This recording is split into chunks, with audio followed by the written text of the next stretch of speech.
Plant healthy है लेकिन plant में फ्लावरिंग नहीं होती, या प्लांट में कीड़े मकोड़े लगे हैं और प्लांट की ग्रोथ रुक चुकी है। प्लांट में ऐसा है, प्लांट की बहुत सारे पत्तियां पीले हो रहे हैं और प्लांट बहुत कमज़ोर सा बेजान सा पड़ा हुआ है बहुत ज़्यादा दिनों से। तो नर्सरी से जब हम प्लांट लाते हैं तो बहुत ही हेल्दी होता है, उसमें फ्लावरिंग भी होती है, लेकिन एक बार फ्लावरिंग के बाद प्लांट जो है वो बेजान कमज़ोर पड़ा रहता है, ना ही इसमें कोई ग्रोथ होती है ना ही इसमें फ्लावरिंग होती है। तो उस तरह के प्लांट के लिए ये बहुत बढ़िया फर्टिलाइज़र है। अभी जो मैं होममेड फर्टिलाइज़र बताऊंगी, इससे प्लांट में भर भर के फ्लावरिंग ले सकते हैं।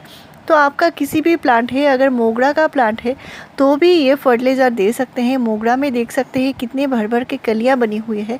और ये जो मोगरा का प्लांट है, इसको हल्दी बनाने के लिए आपको पूरे दिन के धूप में रखना है। जैसे ये गर्मी का प्लांट होता है, तो ये है जीनिया का प्लांट और ये देसी जीनिया का प्लांट है।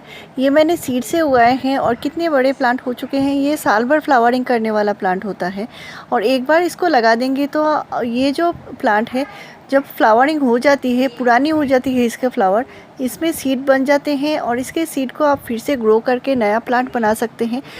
ये साल भर फ्लावरिंग करने वाला बढ़िया प्लांट होता है। आपके गार्डन में एक बार लगा देंगे तो साल भर ये चलता जाएगा। और मैं अपने प्लांट में जो देती हूँ, ऑर्गेनिक तरीके से फर्टिलाइज़र देती हूँ, वो मैं 10 डेज़ के गैप में डालती रहती हूँ। तो इस फर्टिलाइज़र को आप मिट्टी में भी डाल सकते हैं और प्लांट के ऊपर स्प्रे भी कर सकते हैं। प्लांट में अगर बार बार मुड़े सिकुड़े पत्ते आ रहे हैं या कलियां जो हैं वो मुड़े सिकुड़े या छोटे छोटे कलियां आ रहे हैं, प्लांट की पत्तियां छोटी हो चुकी है, तो ये फर्टिलाइज़र दे सकते हैं। और बरसात के टाइम मिट्टी को हमेशा क्लीन रखना है, इसमें घास फूस उगने नहीं देना है। और पुराने पत्ते फूल पड़े हों तो क्लीन कर लेनी ज़रूरी है। इससे कभी कभी क्या होता है, ये पड़े रहते हैं तो प्लांट में फंगस बहुत जल्दी लग जाती है। तो पौधे को हेल्दी बनाने के लिए न्यूट्रिशन देना पड़ता है, लेकिन किसी भी फर्टिलाइज़र देने से पहले पॉट की मिट्टी की हल्की गुड़ाई कर लेनी ज़रूरी होती है। तो हल्की गुड़ाई जब भी करते हैं, बरसात में बहुत ज़्यादा नहीं करनी होती। हल्की गुड़ाई करने से पहले मिट्टी हल्की सी सूख जाए, इसके बाद ही गुड़ाई करनी है। और फर्टिलाइज़र देना है तो गीली मिट्टी में नहीं देना है। बरसात हो रही है तो नहीं देना है, थोड़ी सी मिट्टी सूख जाए, थोड़ी सी धूप निकल आए, इसके बाद ही फर्टिलाइज़र देना है। तो सिर्फ इधर से प्लांट में फ्लावरिंग नहीं होती, प्लांट केयर भी ज़रूरी होती है। बरसात में आपको तभी पानी देना है जब मिट्टी सूख जाए। तो अभी फर्टिलाइज़र के लिए मैंने यहाँ पे लिया है लहसुन, यानी जो गार्लिक होता है, और गार्लिक के मैंने 5 कलियाँ लिया है। साथ में इसके जो छिलके हैं उनको भी ले लिया है। और ये जो लहसुन होते हैं, इनमें भरपूर मात्रा में न्यूट्रिशन होता है, सल्फ़र होता है, पौधे को हेल्दी बनाता है, पौधे में कीड़े मकोड़े लगने नहीं देता, प्लांट की ग्रोथ को बूस्ट करता है, फ्लावरिंग को बूस्ट करता है। और इसमें जो विटामिन होते हैं, मिनरल्स होते हैं, कई सारे होते हैं। इनके नाम बताने जाएंगे तो वीडियो बहुत ज़्यादा लंबी हो जाएगी और इन पर मैंने पहले भी वीडियो शेयर किए हैं। ये मिट्टी को उपजाऊ बनाए रखते हैं और ये रूट को भी स्ट्रॉन्ग बनाते हैं। तो मैंने यहाँ पे 200 ml पानी में 5 लहसुन की कलियाँ और लहसुन के कई सारे छिलके को भिगा कर रखा है और इसको कम से कम 1 दिन के लिए रखना है, यानी 24 घंटे के लिए इनको डुबा कर रखना है। साथ में ये है प्याज के छिलके, और घर में जो प्याज के छिलके निकलते हैं मैं इनको फेंकती नहीं हूँ, इनको स्टोर करके रखती हूँ और इनको अलग से मैं फर्टिलाइज़र बनाकर जार में भर कर रख देती हूँ। ये साल भर मेरे पौधे में डलते हैं और ये इनका जो रिज़ल्ट होता है आप खुद देख सकते हैं। तो प्याज के छिलके को आप इस तरह, मैंने 200 ml पानी लिया है और कम से कम 10 प्याज के छिलके हैं, इनको मैंने डुबा कर रख दिया है और इनको भी 1 दिन के लिए रखना है, यानी 24 घंटे के लिए इसको पानी में डीप करके रखना है।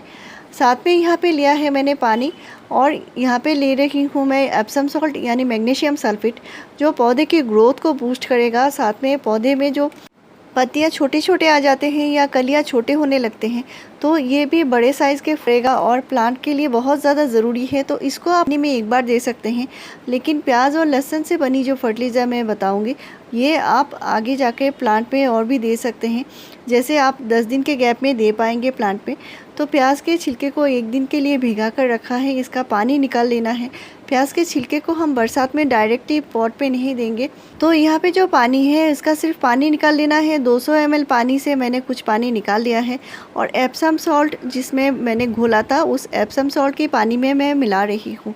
तो यहाँ पे मैंने 100 ml प्याज के फर्टिलाइज़र लिए हैं, साथ में मैंने एप्सम सॉल्ट मैंने 200 ml पानी में घोला है।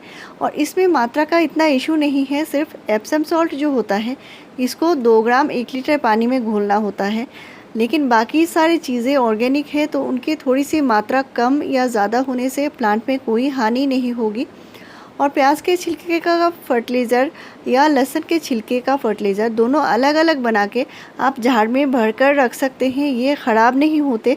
जार की ढक्कन लगाकर आपको किसी भी शेड वाली जगह पर रखना है, छाए में रखना है।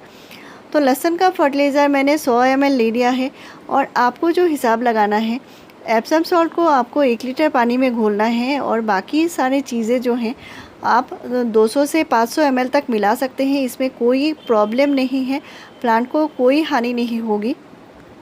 तो आपने किसी नए प्लांट लगाए हैं, जैसे रिपोर्टिंग किया है, 2 दिन हो चुके हैं या 7 दिन हो चुके हैं, तो उस प्लांट में नहीं देना है। प्लांट को सेट होने में थोड़ा टाइम लगता है, तो किसी नए लगाए हुए प्लांट पे नहीं देना है। कम से कम 1 महीने बाद ही ये फर्टिलाइज़र दे सकते हैं। ये फ्लावरिंग को बूस्ट करता है और इसका हम स्प्रे भी कर सकते हैं। ये कीड़े मकोड़ों को भी भगाएगा। तो इसको हम 100 से 200 ml तक किसी भी प्लांट में दे सकते हैं। फ्लावरिंग प्लांट में देना है और दिन के टाइम देना है। बरसात में मिट्टी सूख जाए तो ही देना है। आप अपने गुलाब में दे सकते हैं, अपराजिता में दे सकते हैं, मोगरा में दे सकते हैं और प्लांट के ऊपर स्प्रे भी कर सकते हैं। तो प्लांट के ऊपर स्प्रे करना है तो आपको शाम को या सुबह को करना है। और मेरे चैनल में आपको ऐसे ही बढ़िया जानकारी मिलती रहेगी। वीडियो पूरा देखने के लिए थैंक यू।